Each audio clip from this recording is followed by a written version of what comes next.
This is Beyond a Reasonable Doubt with your hosts, Mark Garrigus and Gary Smith. Welcome. This is a special, very special edition of Beyond a Reasonable Doubt. And for those of you who listened last week, and quite a few of you did, we covered a story that's kind of flown under the radar here. And straight from, we have a very special guest today, which is Sandy Kobeissi. Am I pronouncing that right, Sandy? Kobeissi. Kobeissi. Very good. And you're coming... we were just commenting, your lawyer, Jerry Kaplan, who I've known for many years, is also on. Jerry, how are you? In spite of the fact that it says Michael's iPhone, that's Jerry audio in. Sandy, where are you coming to us from? I'm coming to you from the south of Lebanon. Got it. And we were contacted after talking about this story last week. Obviously, it kind of resonated with a lot of people, and Jerry reached out, and I've known Jerry, as he probably told you, for decades, longer than either of us want to admit. And I said, I'd love to hear what you have to say, because a lot of people have a lot of questions, as you can imagine. And I'll start off with, first of all, you're in Lebanon. Are you coming back? Of course. Okay. I'm here on my annual vacation. Got it. And why or... what was the reasoning? A lot of people have said, why did Michael, your husband, let's start off with the kind of the genealogy of it. You're married to Mike, and you've been married how long? 29 and a half years. And you've got how many kids? You had 4, as I remember. I had 4. I have 3 boys currently. Okay. And if I understand I was an anthropology major, so I'm going to do the genealogy. Your father is Mike, your husband's uncle, correct? Yeah, correct. Okay, it's important for this story. And yes. So that would make you a first cousin, correct? Correct, which is, if anybody's familiar with the Muslim religion, it's a very common thing. I was born and raised Muslim.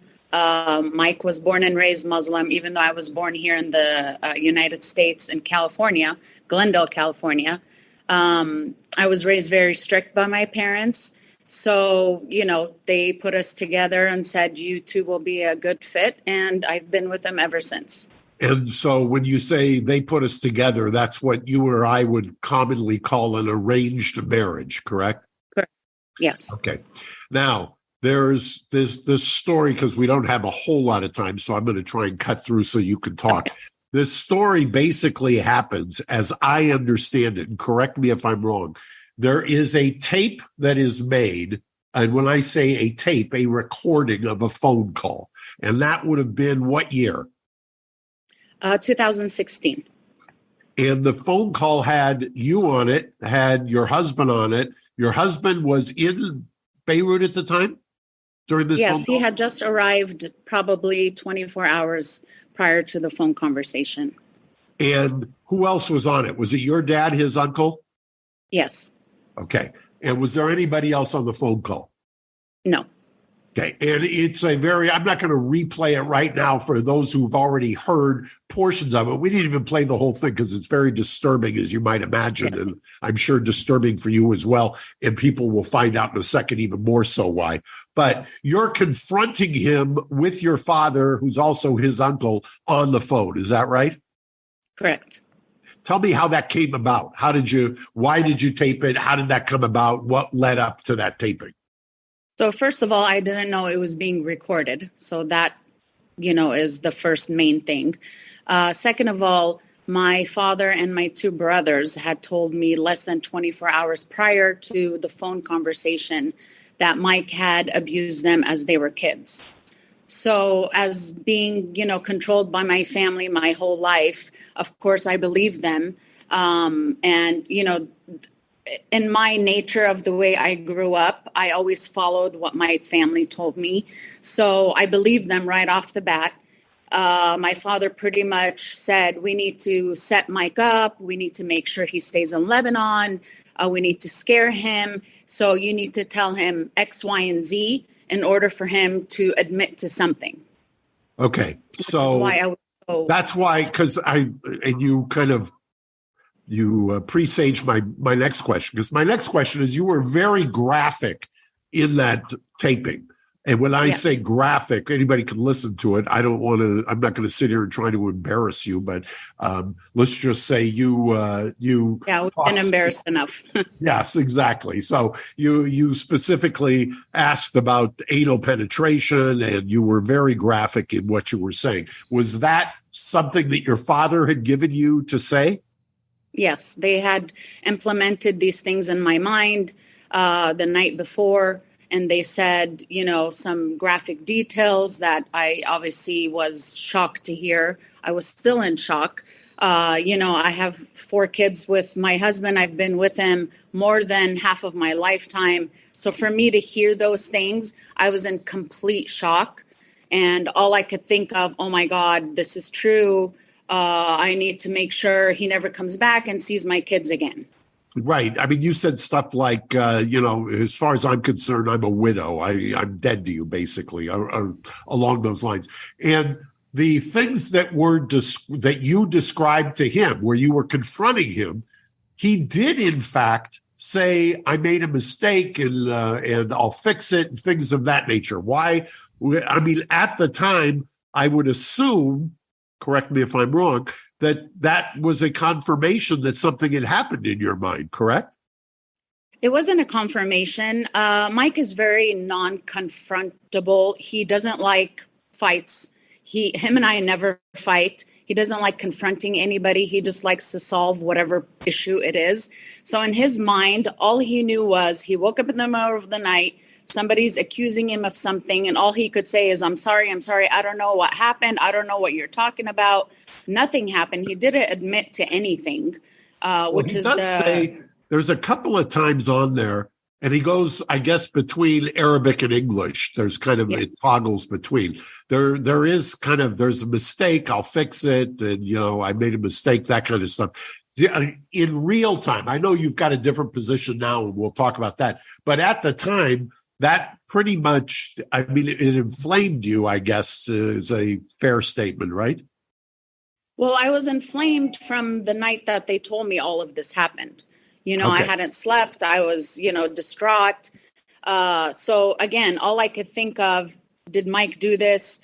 My dad said, yes, we need to set him up. We need him to admit to something. And afterwards, did you feel like he had admitted to something?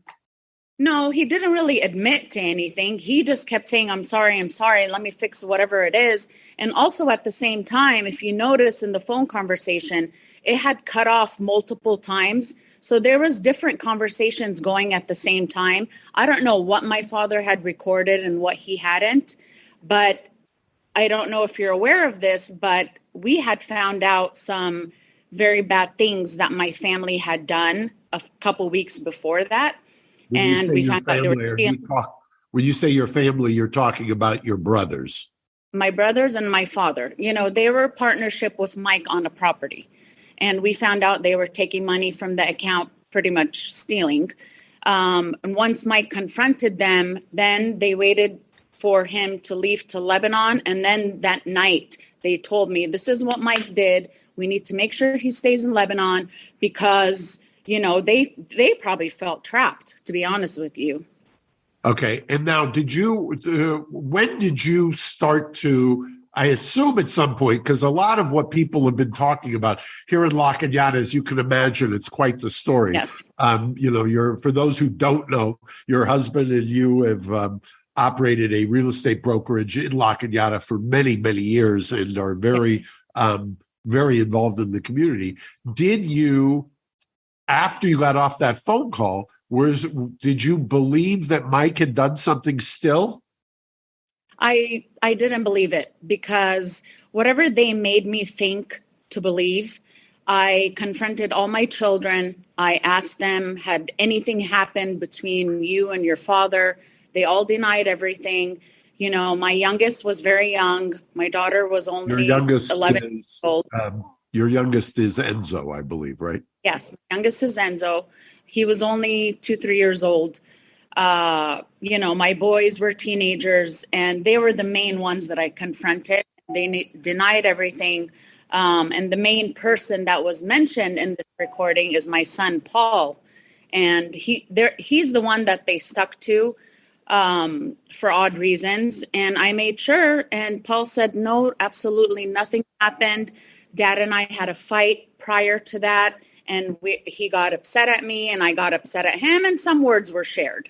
So was that in the tape itself? You're talking not only, you got fired up because of your brothers and your father to start off with, but in the tape, if I understood it correct, you are talking about your sons specifically, because as you said, you've got three of them. You were talking about, in somewhat graphic terms, about him abusing your sons, correct? Correct. And that was part of the whole setup.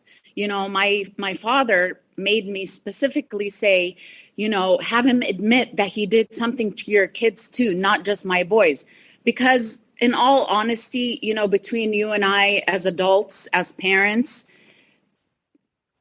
there was no proof. There's no evidence something happened 30 to 40 years ago. And now all of a sudden it's coming out. So they wanted me to pinpoint my kids and say, yes, Dad did do something to us. So basically it was a whole setup. Now, the people who are dubious about this or suspicious are going to say, look, you told him you're a widow.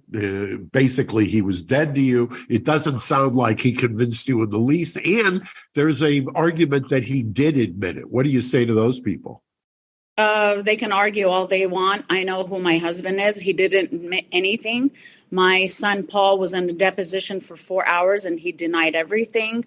He continues to deny everything. My husband continues to deny everything. And, you know, I'm a mother of 4. And if anything, I'm sorry if my mom was stupid and didn't hear my brother screaming at 2 years old, but I would know if my son was being raped at 2 years old. So I might, if you can hear me, I might note social services has investigated 3 times and found nothing. How recent? That's Jerry Kaplan. Jerry, how recently? You know, I don't have... during the mainly during the 2017, 2018 time when I decided that, I'm sorry, hold on. I lost you guys. Okay. I decided, you know, my husband is innocent and I'm going to stick with him and my kids. And that's during the time that they harassed my children, especially Deanna and Enzo, because they were minors. They were harassed by social services daily, sometimes weekly.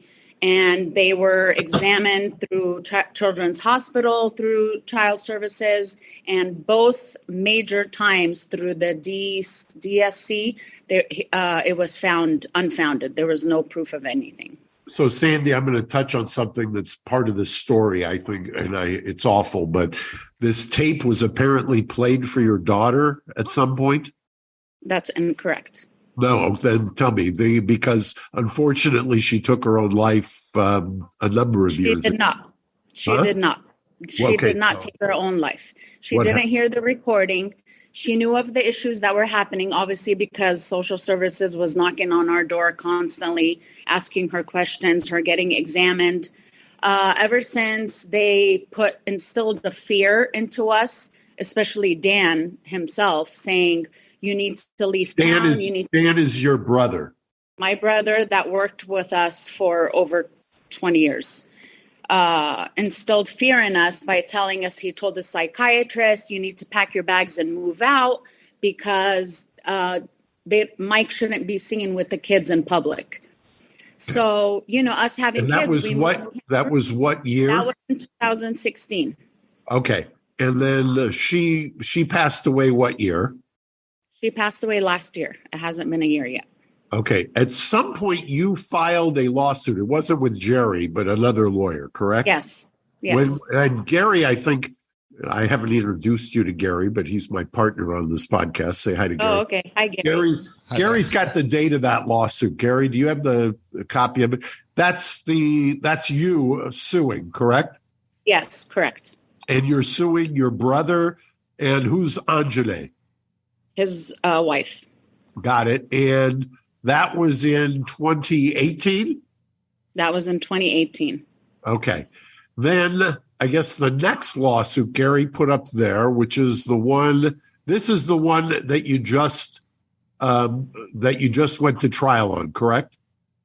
Correct. John Doe, AK versus Doe, childhood sexual abuse. That was filed after you filed the first lawsuit?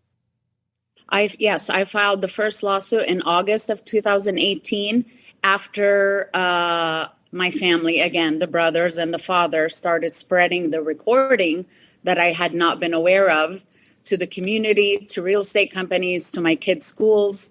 So then they had been saying very bad things about Kobeissi Properties and Mike himself. So since I own the company, I own Kobeissi Properties, my kids work for my company, they were defaming my name, my company's name. Has Kobeissi Properties always been in your name?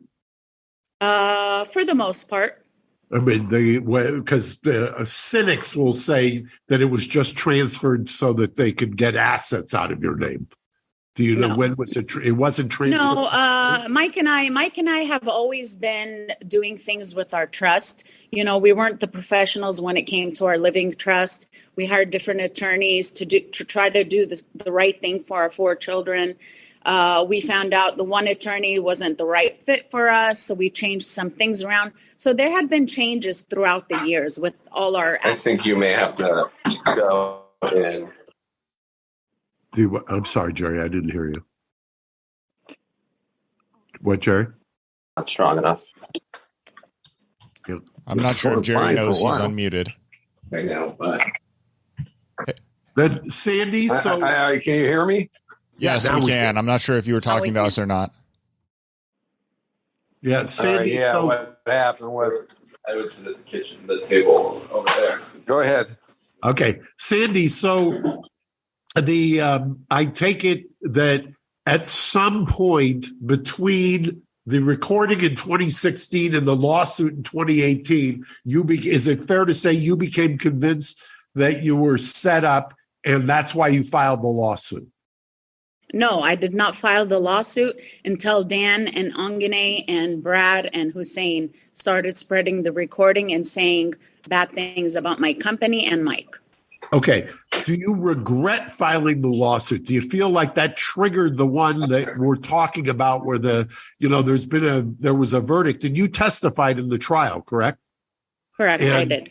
And and Jerry tells me for quite a long time. I mean, hours and hours and hours, correct? Yes, 2 days.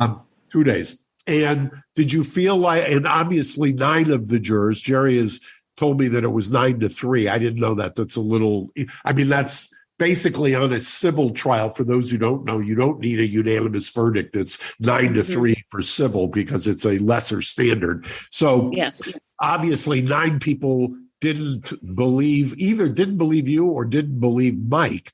Rumor has it Mike was not the best witness. Were you in the courtroom when he testified? No, I was not. Okay, so they exclude you, or you just didn't show? No, I just wasn't included because I was a witness, and I was told I can't be in the courtroom because I was a witness. Okay. Did you feel like if you had to do it over again, that Mike as a witness was part of the problem with this trial? That the jurors? No, I think the biggest problem in this whole case was this recording that has to do nothing with the fact that they filed a lawsuit against Mike for abuse. This recording happened to come up out of nowhere. Not out of nowhere, but obviously it was taken. But that's what convinced the jury that he's guilty, because there's so much anger coming from me and Mike saying he's sorry when they don't really know what happened on that phone conversation. Did you explain it to the jurors? Did you explain to them? Do you think that you were convincing and Mike may not have been? I honestly don't know how Mike testified. I know I did my part, and I tried to explain to the jury all the pains that we have been through. Nothing can compare to losing our daughter. Nobody can sympathize me unless they've been in that position. And I felt like I did my part in explaining all the troubles we've been through since 2016 till today, even after the whole trial. And, I'm here with you today because I want to make a point to especially the La Cañada community that we've been so involved in for over 30 years that, they believe some newspaper ad that says Mike is guilty. Okay, a jury said he's guilty, but is he really guilty? How do we know he's really guilty? I'm going to correct you because your guilt implies criminal. This was not a criminal case. Not a criminal case. Civil case with a lesser standard, so that we're clear, so people understand that. But at the same time, they heard from you. They heard from Mike. Let me give you kind of what most people are saying, and then I'll let you go. But most people are saying, if it's an arranged marriage, she then, you've got the tape. As you said, the tape is kind of game over for most people. They listen to it, and they can't get past that. Then you've got that Mike doesn't show up for the punitive damages portion of this. Then you've got the fact that you have the everything is in your name, so to speak. And then next thing you know, he's posting pictures about going to Lebanon with Enzo. So you can see that there's a kind of a narrative there that's not a great narrative for you if you're trying to disabuse people of what they think they've heard and believe on the tape. Does that make sense to you? I'll explain that to you a little bit better. So Mike comes to Lebanon every year, maybe twice a year. He has his mom here and he has his sister. His father passed away a few years ago. He comes all the time. He was waiting for the trial to be over. As soon as it was over, he got Enzo and he came to Lebanon. I was in Italy with some friends and I met him here in Lebanon. So I flew from Italy here to Lebanon. It's not a surprise. We're not running away from anything. There's nothing to run away from. If we were guilty, as people think we are, I wouldn't be sitting here right now talking to you. I wouldn't be responding to Facebook posts or any of that because I know who we are. Got it. And then what do you plan on doing? One of the biggest problems. I'm sorry. One of the biggest problems you've got, my guess is that, it's not a small verdict. It's a $24 million verdict. In order to appeal it, you're going to have to post a bond. You're going to appeal it without posting a bond. It's just that they can try to execute. Yeah. Are you going to post the bond, or what do you plan on doing, Jerry? We're planning on appealing it. And probably not posting a bond. There's nothing in Mike's name. Hasn't been for many years, and it's that's what we're going to do. Got it. And so the verdict is against Jerry. Just so people are clear, the verdict is against Mike, not Sandy. Correct. So, and Mike doesn't have anything in his name. Hasn't had it for years. It's always been Sandy. Right. And was that done after 2016? No, that's been forever. Okay. And so are you worried, or is there a worry about the lawyers on the other side coming after Sandy for fraudulent conveyance or any of those things? Absolutely not. Okay. Well, Sandy, I appreciate it. That's all the time we have. Gary's going on vacation. I promised him and I suppose we'll see you back in La Cañada then. Yes, definitely in the next week or so. And I appreciate you taking the time. Again, I'm sorry actually, I shouldn't even say I'm sorry. It's sad to me that so much has gone on since the trial in our home, La Cañada, which, as you know, we've been there forever. My kids were born and raised there. Almost as long as me, but not quite. Yeah. I just hope people see the light. I hope I've instilled some kind of truth in their minds, because that is what the truth is. And I'd love for people to reach out to me if they have any questions. I'm available. Thanks, Sandy. Thank you, Mark. I'll see you in the community. Jerry, thank you. Yeah. You're welcome. Take care. Thanks for listening to Beyond a Reasonable Doubt. Stay tuned for more bonus episodes coming soon.